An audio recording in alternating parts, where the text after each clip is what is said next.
Welcome to This Week in Our Collective Heads, the topic of the episode show. And with the Nintendo Switch being revealed this week, we still don't have a lot of information, Totes. but we do know, yes, hashtag Totes. We do have a little bit of information, and I asked our Facebook, our Twitter audience, basically what you think Nintendo has to do to convince you to buy one.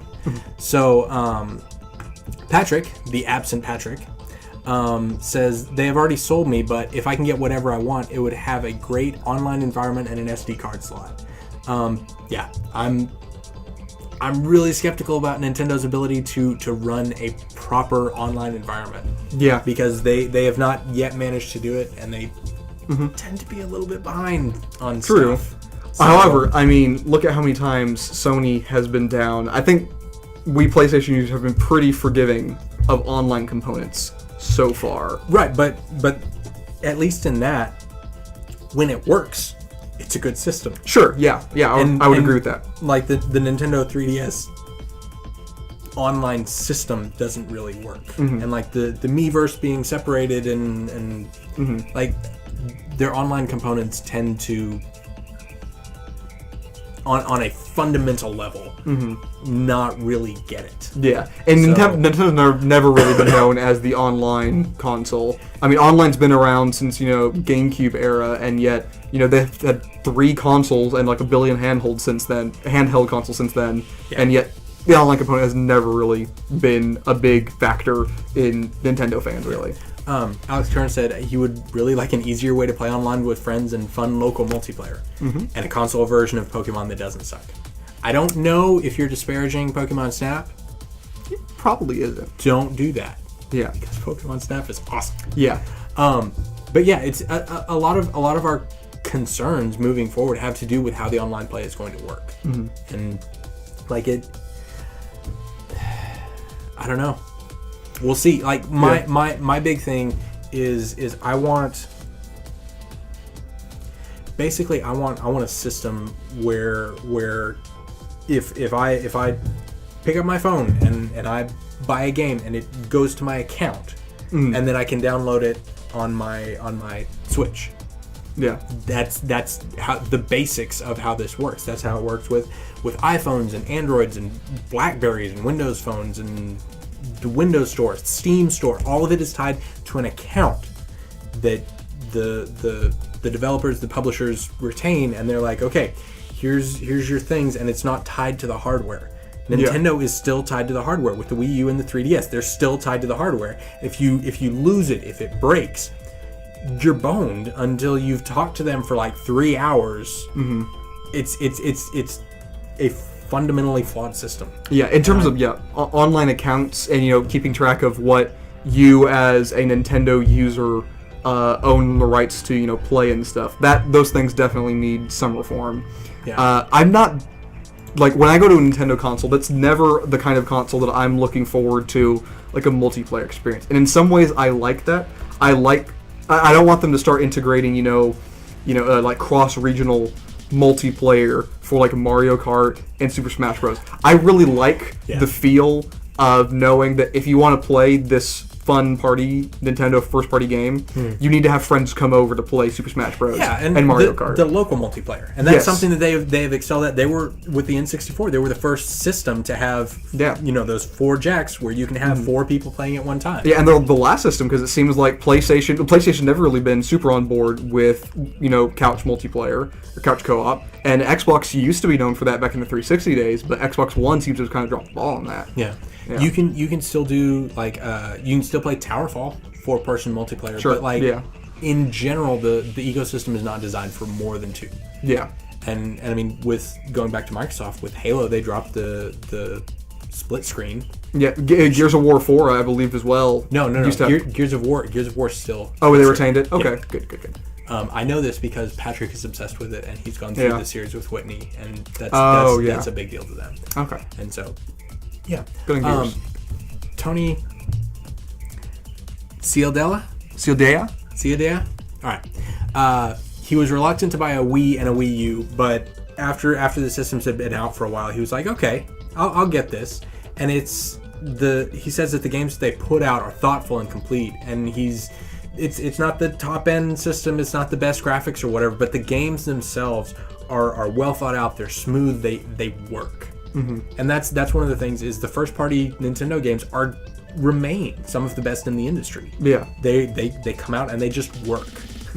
And yeah, so if they we've kind of assumed that that's going to happen. Because they have not yet let us down, and I will believe in them until that happens. So yeah, that is a thing, because when you look to the Nintendo Switch, however big the library is going to be, you know that what they put out is going to work. Day one, it's going to work. Yeah, and that's really important to a lot of people, and myself included. Yeah, that Nintendo polish is definitely one of the trademarks of Nintendo franchises. Yeah. They really do an outstanding job on that consistently throughout all of their their first party titles. Yeah. I know I've heard a lot of people talk about the Switch saying that I need a good lineup of third party titles as well. Like I need more than first party.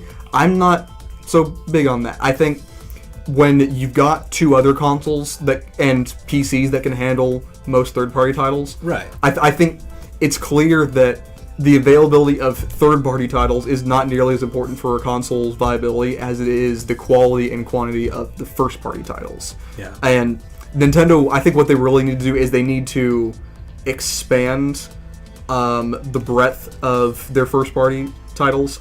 We've got a lot of classic, cartoony sort of Nintendo-style games. You've got Donkey Kong, you got Mario, you got Zelda. And Zelda is branching out a little bit. It's going for almost more of a Skyrim-ish feel with toned down graphics, much more colors though, which is nice. But I feel like part of the fading appeal of Nintendo games is that it's the same exclusives year in year out. Yeah. Even if the games are good, you're getting the exact same things, and that is less appealing to a lot of people. And they really need to invest in the kind of first party titles with the same Nintendo polish that will get them to get the Switch, that's going to bring in an audience of people who haven't been liking Nintendo for a decade to bring in a new audience that's going to keep Nintendo viable. One of the things that really excites me is this is a portable system. This is a home system. They say it's going to be a home system first, but then also this portable thing that you can also do with it. I really, really hope that this means that a lot of the studios that have been working on 3DS are bringing those experiences to console. Because if I'm spread out between the 3DS and the Wii U, there's a decent game every couple of months, but it's still a spread out system.